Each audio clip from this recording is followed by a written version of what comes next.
देखो class 11th arts है ना, बुक कौन सी है? भारत का संविधान सिद्धांत और व्यवहार का अध्याय 8 स्थानीय शासन है ना। इसमें हम क्या पढ़ेंगे? संविधान का 73वां और 74वां संशोधन। पेज नंबर कितना है? 182 नंबर पेज पर है ना, 182 पेज पर निकालो संविधान का 73वां और 74वां संशोधन। सन 1989 में, कब की बात है? 1989 की बात है। सन 1989 में केंद्र सरकार ने 2 संविधान संशोधन की बात आगे बढ़ाई। जो केंद्र सरकार थी, कौन सी सरकार थी? केंद्र सरकार थी। उन्होंने बोले कि भैया अब संविधान में कुछ बदलाव करना पड़ेगा। तो भारत देश का संविधान है ना, भारत देश का जो क्या है संविधान है, उसमें बदलाव करने की सोची, उसमें संशोधन मतलब सुधार करने के लिए कुछ सोचे। इन संशोधनों का लक्ष्य था स्थानीय शासन को मजबूत करना। स्थानीय शासन मतलब जो ग्राम पंचायत होती है, जो व्यक्ति जो होता है जिसका जुड़ाव, जिस व्यक्ति का जुड़ाव ग्राम पंचायत से होता है, जिला पंचायत से होता है, जो स्थानीय शासन होता है ना, जो जमीनी स्तर का क्या होता है शासन होता है, उसको मजबूत करना। क्या करना? उसको मजबूत करना, स्ट्रॉन्ग करना, और पूरे देश में इसके कामकाज और बनावट में एकरूपता लाना। पूरे देश की ग्राम पंचायत एक ही तरह का काम करेगी, एक जैसा ही काम करेगी, सब में क्या रहेगी? एक रूपता रहेगी, एक ही तरह का क्या करेगी? कार्य करेगी। और इसके कामकाज को डिसाइड करना, बनावट करना, इसके लिए कुछ नियम कायदे लेकर के आया जाए। क्योंकि पहले सरपंच पंच में लोकतंत्र नहीं होता था है ना। गांव का जो एक बार मुखिया बन गया उसका बेटा ही मुखिया बनता था, लेकिन जब लोकतंत्र आया तो उसके बाद फिर गांव के सरपंच के लिए भी क्या होने लगे? चुनाव होने लगे। ब्राज़ील की बात देखेंगे यहाँ पर हम। ब्राज़ील एक देश है। ब्राज़ील के संविधान में प्रांत, संघीय जिले तथा नगरपालिका परिषद की व्यवस्था है। ब्राज़ील में क्या है? प्रांत, संघीय जिले। प्रांत, संघीय जिले मतलब कि एक प्रांत है वो एक प्रकार का एक संघ का जिला है। संघीय क्या है? जिला है। और नगरपालिका परिषद की व्यवस्था है। इनमें से हर एक को स्वतंत्र शक्तियाँ प्रदान की गई है। हर एक को क्या की गई है? स्वतंत्र शक्तियाँ प्रदान की गई है। जिले को भी और नगर पालिका को भी, दोनों को स्वतंत्र शक्ति प्रदान की गई है।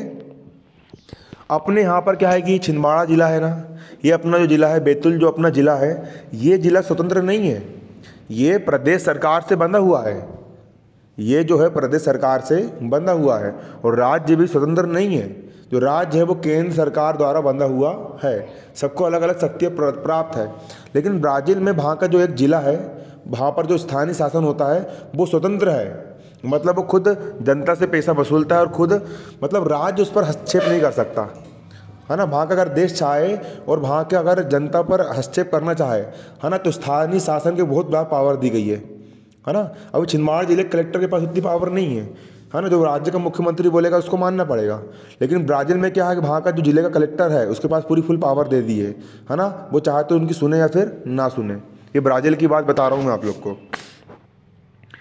इनका न्यायाधिकार भी अलग अलग। इनका क्या अलग अलग है? न्याय अधिकार भी कैसा है? अलग अलग है। जिस तरह गणराज्य राज्यों के कामकाज में हस्तक्षेप नहीं कर सकता, जिस तरह गणराज्य है ना, जो गणराज्य होता है, जो केंद्र होता है, केंद्र राज्य के कामकाज में हस्तक्षेप नहीं करता है। तो राज्य के काम अलग डिसाइड है, केंद्र के काम अलग डिसाइड है ना। उतने अधिक मात्रा में नहीं कर पाता है। लेकिन राज्य जो होता है वो केंद्र का क्या होता है ना, देश का हिस्सा होता है। लेकिन जो केंद्र होता है, केंद्र काम में उतना हस्तक्षेप नहीं करता। ठीक उसी तरह राज्य भी नगर पालिका परिषद के कामकाज में हस्तक्षेप नहीं कर सकता है ना। ब्राज़ील में क्या होगा? वहाँ का जो राज्य होगा है ना, वहाँ की नगर पालिका परिषद के कामकाज में हस्तक्षेप नहीं करेगा है ना। करेगा क्या? नहीं करेगा। ये प्रावधान स्थानीय शासन की शक्ति को सुरक्षा प्रदान करता है।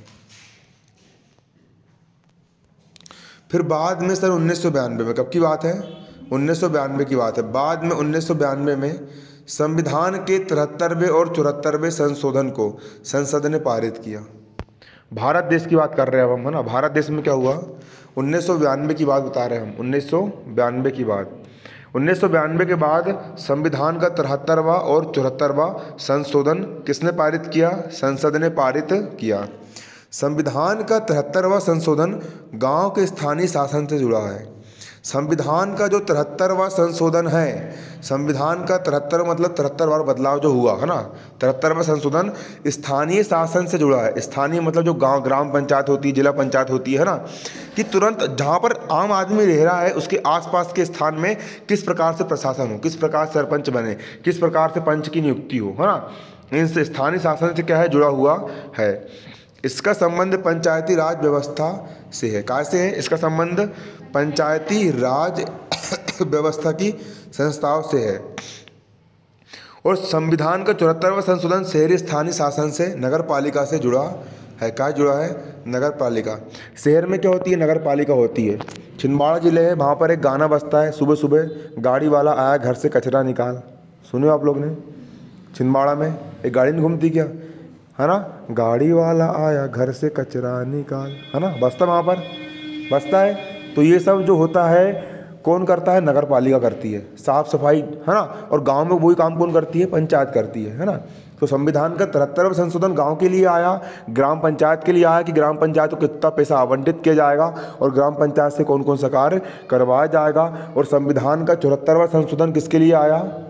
नगर पालिका के लिए आया। नगर पालिका मतलब जो शहर में रहने वाले जो लोग हैं, है ना, उन लोग को लिए नगर पालिका को कितना पैसा दिया जाएगा, है ना, वहाँ पर किस प्रकार से चुनाव होंगे, कौन वहाँ का अध्यक्ष बनेगा, किस प्रकार से काम होंगे, उसके लिए हुआ। स्थानीय शासन को मजबूत करने के लिए संविधान में 73वां और 74वां संशोधन लागू हुए। कब लागू हुए? सन 1993 तक लागू हो गए। 1989 में पारित किया गया और कब लागू हुआ? 1993 में लागू हुआ।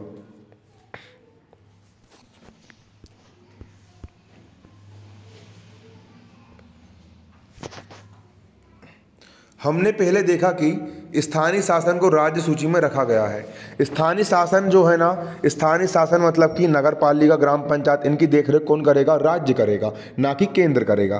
केंद्र नहीं करेगा, देश नहीं करेगा, राज्य करेगा, है ना। ग्राम पंचायत किसके हैंड ओवर रहेगी और नगर पालिका किसके हैंड ओवर रहेगी? राज्य के हैंड ओवर रहेगी। प्रदेशों को इस बात की छूट है कि वे स्थानीय शासन के बारे में अपनी तरह कानून बनाएं। हर देखिए, मध्य प्रदेश राज्य में ग्राम पंचायत के अलग कानून हैं, छत्तीसगढ़ राज्य में आपको ग्राम पंचायत के अलग कानून मिलेंगे। क्यों मिलेंगे? क्योंकि हर राज्य को खुली छूट दी गई है। हर राज्य को ये खुला अधिकार दिया गया है कि वे अपने अनुसार, है ना, अपने राज्य की ग्राम पंचायत के लिए कानून बना सकते हैं, है ना, अपनी जित, है ना, ऐसा होता है। जैसे कि बोर्ड में नहीं होता क्या, आपका मध्य प्रदेश बोर्ड है, वो चाहे जो किताब से पढ़वाना चाहे उससे पढ़वा सकता है ना। राजस्थान में अलग किताबें चलती है, केंद्र की किताबें CBSE वाली होती है। अब मध्य प्रदेश सरकार ने बोली जो किताबें केंद्र में चल रही है वो किताब हम भी लेकर के आएंगे, तो उन्होंने पूरा पैटर्न किसके टाइप कर दिए? केंद्र के टाइप कर दिए। किसके जैसा कर दिए? केंद्र के जैसा कर दिए। लेकिन संविधान में संशोधन हो जाने के बाद प्रदेशों को ऐसे कानून बदलने पड़े ताकि उन्हें संशोधित संविधान के अनुरूप किया जा सके।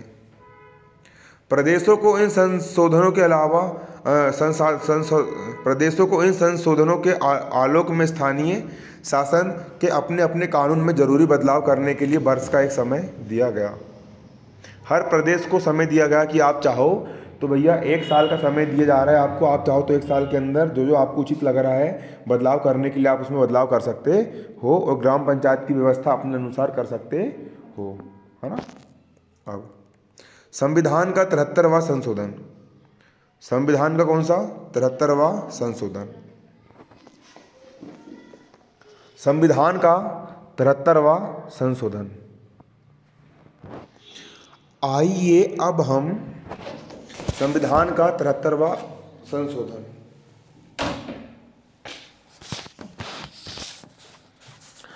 आइए अब हम, मैंने आपको अभी बताया था संविधान के 73वें संशोधन में क्या किया गया।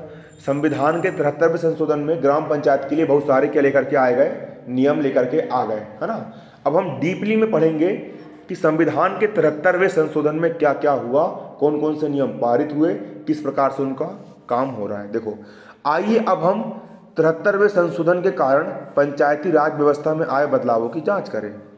जो पंचायती राज व्यवस्था है उनमें कौन कौन से बदलाव आए, उन सभी बदलावों की हम क्या करेंगे? जांच करेंगे।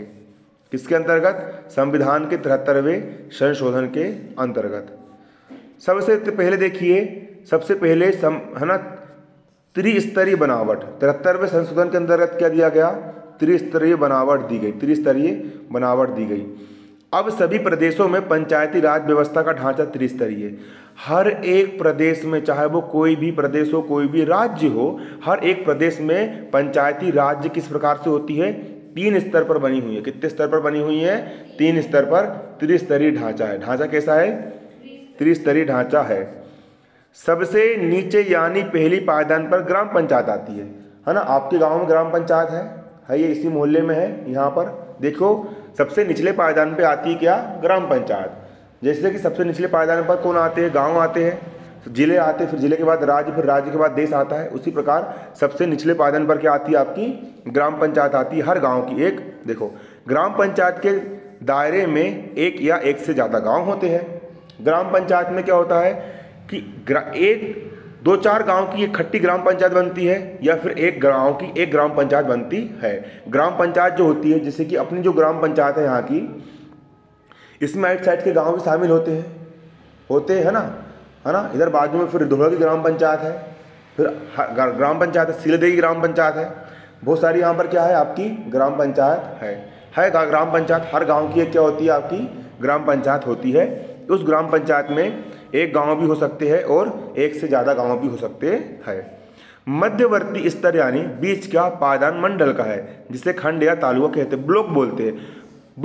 क्या बोलते हैं उसको, पांडुरना ब्लॉक, अमरवाड़ा ब्लॉक, ये आपके ब्लॉक में आते हैं, है ना कि नहीं। Pandhurna block, Amarwara block, Parasia block, है ना, ये काय में आते हैं, आपके ब्लॉक में आते हैं। काय में आते हैं, ब्लॉक में आते हैं। क्या बोलते हैं उसको, ब्लॉक या खंड बोलते हैं। अपना जो गांव है वो किस ब्लॉक में आता है, फलाने ब्लॉक में आता है ना कि नहीं।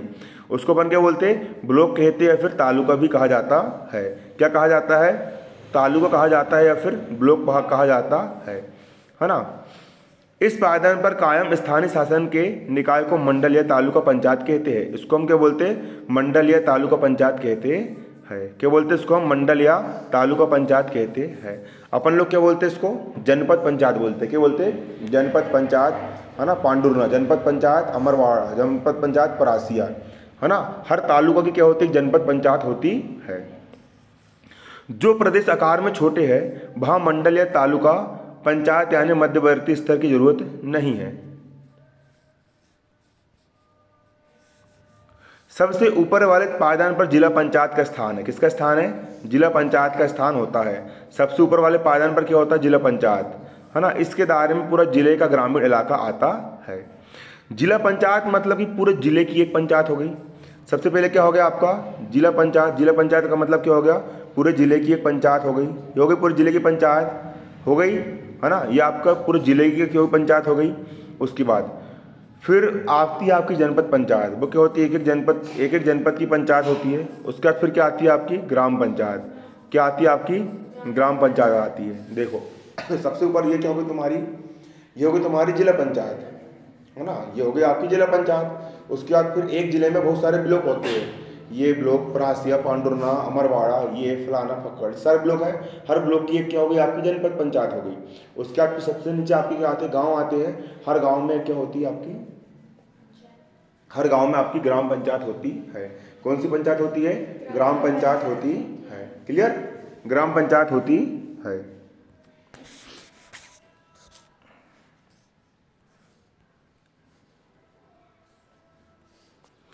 संविधान के 73वें संशोधन में इस बात का भी प्रावधान है कि संविधान के 73वें संशोधन में इस बात का भी प्रावधान है कि ग्राम सभा अनिवार्य रूप से बनाई जानी चाहिए। एक क्या बननी चाहिए, ग्राम सभा बनानी चाहिए, है ना। ग्राम क्या बननी चाहिए, सभा बननी चाहिए। अभी होती है आपके गांव में ग्राम सभा होती है, आप लोग ने देखे हो। गांव के सभी लोग जाते हैं और अपनी अपनी बात वहाँ पर रखते हैं। ग्राम सभा के माध्यम से क्या बनाई जानी चाहिए, ग्राम सभा अनिवार्य रूप से बनाई जानी चाहिए। पंचायती हलके में मतदाता के रूप में दर्ज हर वयस्क व्यक्ति ग्राम सभा का सदस्य होता है। काय में, पंचायती हलके में मतदाता के रूप में दर्ज हर वयस्क व्यक्ति ग्राम सभा का सदस्य होता है। आपके गांव में जितने भी लोग रहते हैं और जिनकी उम्र जिनकी उम्र 18 वर्ष से अधिक होती है, आप सभी क्या हो, ग्राम पंचायत ग्राम सभा के क्या हो, सदस्य हो। गांव में ग्राम सभा होगी तो आप सभी वहां पर जा सकते हो और जा करके वहां पर अपनी बात रख सकते हो, अपने मुद्दे को उठा सकते हो। ग्राम सभा की भूमिका और कार्य का फैसला प्रदेश के कानूनों से होता है। जो आपके प्रदेश होता है, जो आपका मध्य प्रदेश है, जो आपका छत्तीसगढ़ है, आपका जो कोई भी प्रदेश है ना, उस प्रदेश में जो राज्य सरकार फैसला लेती है उसी के आधार पर ग्राम पंचायत काम करती है। आपके प्रदेश की जो सरकार है, अभी शिवराज सरकार है, जो शिवराज सरकार फैसला लेगी उसी के आधार पर क्या किया जाएगा, ग्राम पंचायत काम करेगी। अब आपकी ग्राम पंचायत तो बन गई, आपके गांव की ग्राम पंचायत बन गई। अब यहाँ पर ग्राम पंचायत को संभालने वाले ग्राम पंचायत के मुखिया यानी सरपंच जी, सचिव हो गए, अपने पंच हो गए, ये कैसे बनते हैं? क्या इनको आसमान से लेकर के आया जाता है? क्या मंगल ग्रह से लेकर के आया जाता है? क्या फिर वो आपके आसपास के व्यक्ति होते हैं? वो कौन बनते हैं, कहाँ से बनते हैं, अपन वो देखेंगे, है ना। तो चुनाव कैसा होता है, इलेक्शन देखेंगे, चुनाव कैसे होता है। अभी चुनाव होने वाला है, पता है आप लोग को? चुनाव होगा अभी, है ना कि नहीं? होता ही है। कितने साल में होता है? हर 5 साल में, है ना। 5 साल के लिए एक सरपंच चुना जाता है और ढंग से काम नहीं करता है तो उसको फिर अपनी गद्दी से उतार दिया जाता है, फिर कोई दूसरा व्यक्ति। और सीट आरक्षित होती है। आपका जो गांव है, आपके गांव में महिला सीट आरक्षित है। यहाँ पर आपके गांव में एक से बढ़ के एक पुरुष लोग हैं जो चाहते हैं कि भैया हम सरपंच बने, हम सरपंच बने, हम सरपंच बने, लेकिन अभी तक आपके गांव में पुरुषों की सीट आई नहीं है, महिलाओं की सीट है। तो जो पुरुष शक्तिशाली होते हैं वो क्या करते हैं, अपनी पत्नी को खड़ा कर देते हैं, है ना। और उनकी पत्नी चुनाव लड़ती है और राज कौन करता है? पति राज करता है, ऐसा है ना। तो इस बार आपके गाँव में बहुत सारे लोग बात ये कर रहे थे कि इस बार आदमी को देख के वोट नहीं देना है, बल्कि एक ऐसी लेडीज़ को जिताना है जो अब किसी पे डिपेंडेंट ना हो और खुद उम्मेद को संभाल सके। ऐसे कई सारे लोगों का क्या है, मत है। अब क्या पता कौन जीतता है, कौन नहीं जीतता है कि नहीं। तो पंचायती राज संस्थाओं के तीनों स्तर के चुनाव सीधे जनता करती है। हाँ, तीनों स्तर। जनपद पंचायत का चुनाव भी कौन करती है? जिला पंचायत का चुनाव भी कौन करती है? जनता करती है। और ग्राम पंचायत का चुनाव भी कौन करती है? जनता करती है। कौन करती है? जनता। क्लियर? जनता ही करती है। कौन करती है? जनता करती है। हर पंचायती निकाय की अवधि 5 साल की होती है। हर पंचायती निकाय कितने साल के लिए होता है? 5 साल के लिए होता है। हर 5 साल में चुनाव होते हैं। यदि प्रदेश की सरकार 5 साल पूरे होने से पहले जन पंचायत को भंग करती है तो इसके 6 माह के अंदर नए चुनाव हो जाने चाहिए। मान के चलो कि आपके प्रदेश की सरकार अभी काय की है? भाजपा की है भाजपा की सरकार। अगर ये सरकार आपकी गांव की पंचायत भंग कर देती है कि इस पंचायत में ढंग से काम नहीं हो रहा, पंचायत तो कर दिए भंग, तो 5 साल के पहले ही क्या हो जाते हैं? चुनाव होंगे और 6 महीने के अंदर चुनाव करवाना पड़ेगा और फिर से सरपंच पंच आदि बनाए जाने पड़ेंगे। ऐसा होता है ना। तो इसके 6 माह के अंदर क्या नए चुनाव होने चाहिए। निर्वाचित स्थानीय निकायों के अस्तित्व को सुनिश्चित रखने वाला है महत्वपूर्ण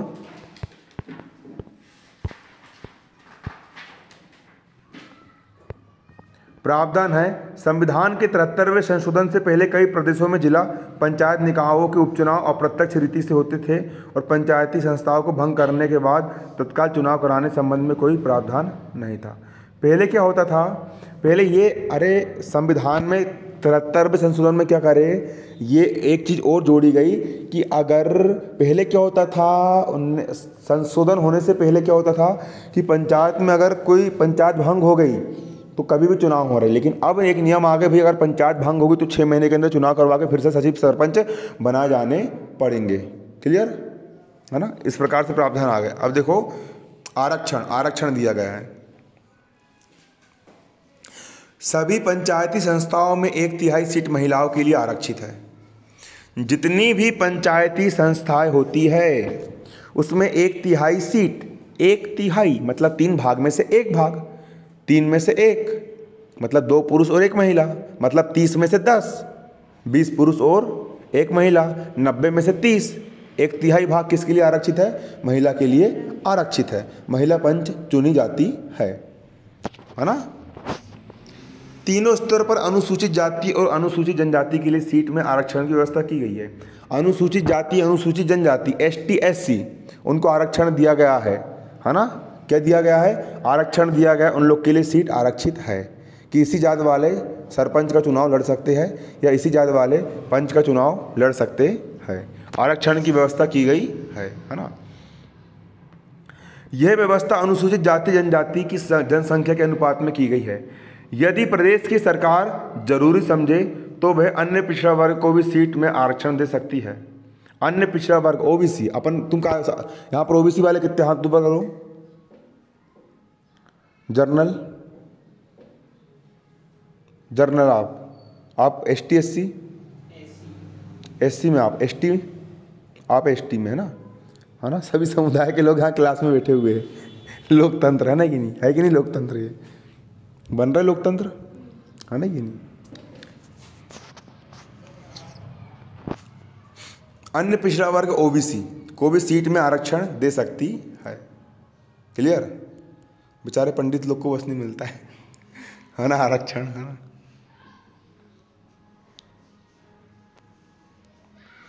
यहाँ ये बात गौरतलब है कि ये आरक्षण पंचायत के मात्र साधारण सदस्यों की सीट तक सीमित नहीं है। तीनों स्तर पर अध्यक्ष पद तक आरक्षण दिया गया, अध्यक्ष पद तक आरक्षण दिया गया है। जैसे कि आपकी गांव पंचायत में सरपंच के लिए सिर्फ कौन खड़ी हो सकती है, महिला, पुरुष खड़ा हो सकता है क्या, नहीं हो सकता। तो कहीं पर आरक्षण ये दिया गया, वहाँ पर सिर्फ एसटी एससी वाले बस खड़े हो सकते हैं, पंच, है ना, ओबीसी वाले नहीं हो सकते, है ना। इस प्रकार से क्या दिया गया है, आरक्षण दिया गया है ना, आरक्षण है। और ऐसा नहीं कि ग्राम पंचायत में बस आरक्षण है, बल्कि जनपद पंचायत में भी आरक्षण है और जिला पंचायत में भी क्या है, आरक्षण है। इसके अतिरिक्त सिर्फ सामान्य श्रेणी की सीटों पर ही महिलाओं को 1/3 आरक्षण नहीं दिया गया, बल्कि अनुसूचित जाति, अनुसूचित जनजाति के लिए आरक्षित सीटें भी महिलाओं के लिए 1/3 आरक्षण की व्यवस्था है। महिलाओं के लिए 1/3 आरक्षण दिया गया है ना, 1/3 आरक्षण दिया गया है।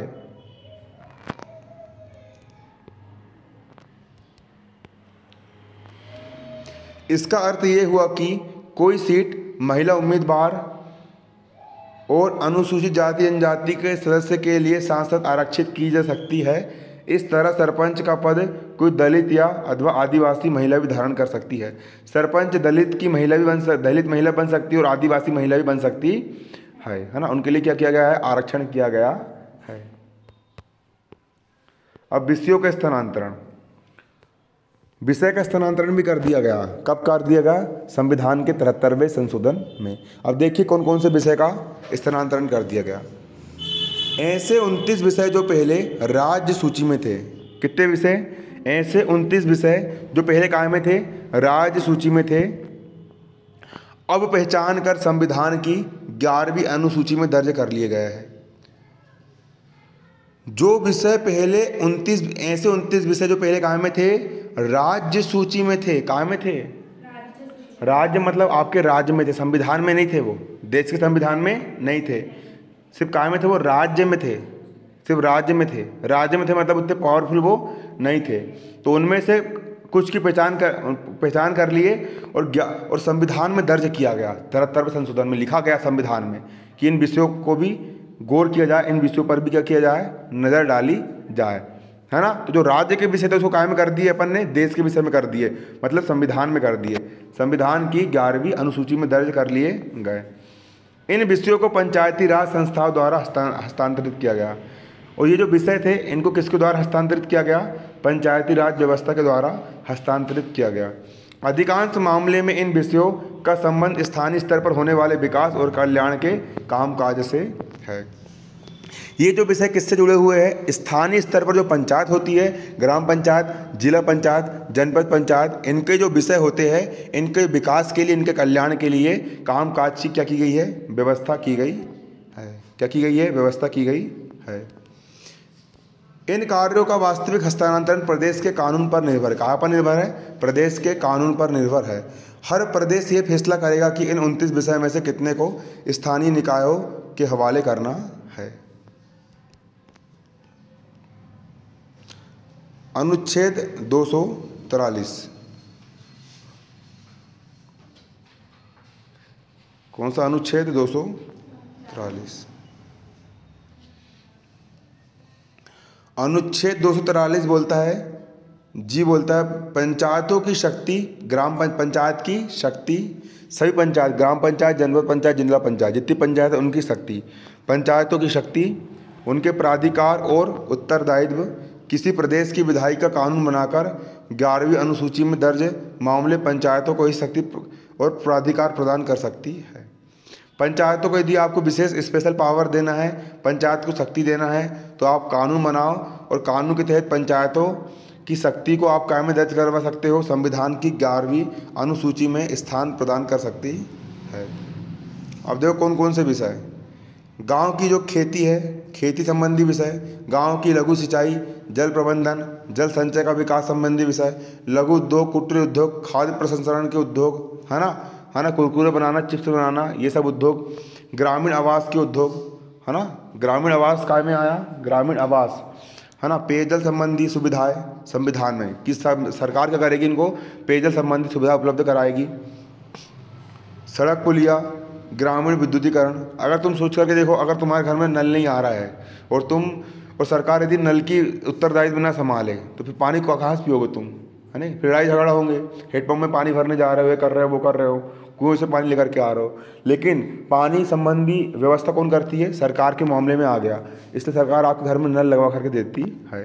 गरीब उन्मूलन कार्यक्रम, है ना, शिक्षा वाले कार्यक्रम, शिक्षा मतलब है प्राथमिक और माध्यमिक स्तर की शिक्षा।